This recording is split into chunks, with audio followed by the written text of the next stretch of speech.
उदयपुर वाटी की 36 कौम कलकल का समय दे रही है। परसों प्रशासन के समझ में नहीं आएगी और उसकी संपूर्ण जिम्मेदारी कलेक्टर झुंझुनू, कलेक्टर नीम का थाना की होगी। राजकीय महाविद्यालय का जो उद्घाटन था वो सरासर गलत था। इसी की वजह से मैं पिछले आज तीसरा दिन हो गया घटना को घटित हुए मैंने यहाँ के जो स्थानीय एसएचओ हैं, डीवाईएसपी हैं, एसपी हैं, सभी से निवेदन कर लिया। मुकदमा दर्ज कर रहे हैं। डीवाईएसपी जोगेंद्र जी के निवेदन पे हमने कार्य थाना छोड़ के हम चले गए थे, फिर भी अभी तक कोई कार्रवाई नहीं हुई। मैं आज उदयपुर वाटी की 36 कौम से निवेदन कर रहा हूं, आग्रह कर रहा हूं कि इस अन्याय के खिलाफ अपने को एकजुट होकर लड़ना पड़ेगा और अपने आज और कल का समय प्रशासन को देते हैं।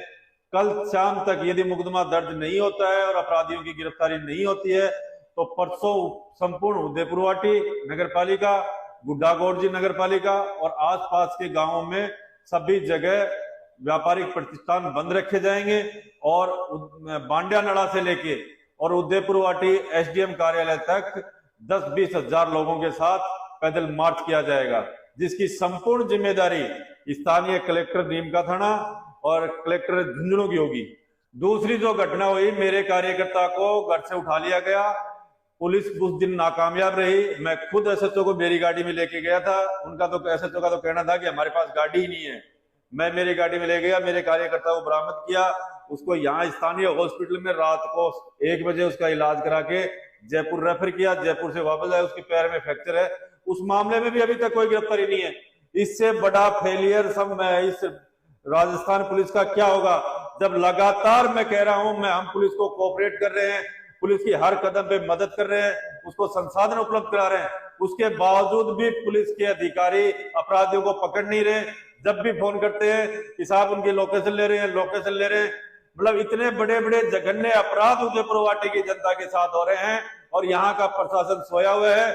मुझे और मेरे कार्यकर्ताओं को और उदयपुर वाटी की 36 कौम को मजबूरन हमें परसों व्यापारिक प्रतिष्ठान बंद करवाने पड़ेंगे और एक बड़ी मार्च जो बांडिया नड़ा से शुरू होके एसडीएम में उदयपुर वाटी तक आएगी। ये जो अधिकारी अभी जो यहाँ स्थानीय एसएचओ है और जो छोटे मोटे जो अधिकारी हैं, कांस्टेबल वगैरह, ये विधायक के लाए हुए हैं, उससे पैसा वैसा लेते हैं। मैं सरासर आरोप लगाता हूं कि ये जो यहाँ जो उदयपुर वाटी के अंदर जो प्रशासन लगा हुआ है, ये सरासर राजेंद्र गुड्डा, ये राजस्थान पुलिस की नौकरी नहीं कर रहा है, ये राजेंद्र गुड्डा की नौकरी कर रहा है, क्योंकि उसी के लगाए हुए हैं, उसी से पैसे लेते हैं। आपको एक अच्छी घटना बताऊं, छापोली गांव में करेसर है, करेसर के ऊपर नारवाड़ी में करेसर है, करेसर को बंद करवाने के लिए, जिसमें राजेंद्र गुड्डा पार्टनर है, उस करेसर को बंद करवाने के लिए स्थानीय लोगों ने वहां बंद करवाया। उनके काफी तकलीफ हो रही थी। उसी दिन की घटना है, रात की, परसों रात की ही घटना है। उस करेसर को बंद कर गाड़ियां रोकी गई, वहां मेरे जाट समाज के कार्यकर्ताओं के सिर फोड़ा गया, 3 लोगों को जख्मी घायल किया गया। फिर पुलिस की कार्रवाई देखो आप, उन्हीं को गिरफ्तार करके ला रही है पुलिस। मेरे हस्तक्षेप के बाद में उनको छोड़ा गया। कल दोबारा उस लड़के को बंद कर लिया। मैंने एसएचओ साहब को कहा, मैंने कहा साहब क्यों बंद किया है? कि साहब ये बदमाश है, जबकि उसके ऊपर आप पता कर लो कोई भी आपराधिक मामला दर्ज नहीं है, बिल्कुल सभ्य परिवार का शालीन लड़का है। मतलब करेसर वाले से पैसे लेने के चक्कर के अंदर और मेरे कार्यकर्ताओं को बंद करने का कौन सा तुक, आप बताओ? किस न्याय की उम्मीद कर सकता हूं मैं पुलिस प्रशासन और यहाँ के? मैं तो यह कलेक्टर साहब से भी निवेदन कर रहा हूं और आज आपको मीडिया के माध्यम से निवेदन कर रहा हूं, उदयपुर वाटी की 36 कौम कलकल का समय दे रही है। परसों प्रशासन के समझ में नहीं आएगी और उसकी संपूर्ण जिम्मेदारी कलेक्टर झुंझुनू, कलेक्टर नीम का थाना की होगी। माननीय अशोक गहलोत साहब, मैं कई बार आपसे पुनः निवेदन कर रहा हूं, ये वर्ल्ड के लोकप्रिय मुख्यमंत्री है राजेंद्र सिंह हुड्डा, तो मुख्यमंत्री जी के जूते के समान नहीं है, जूते के।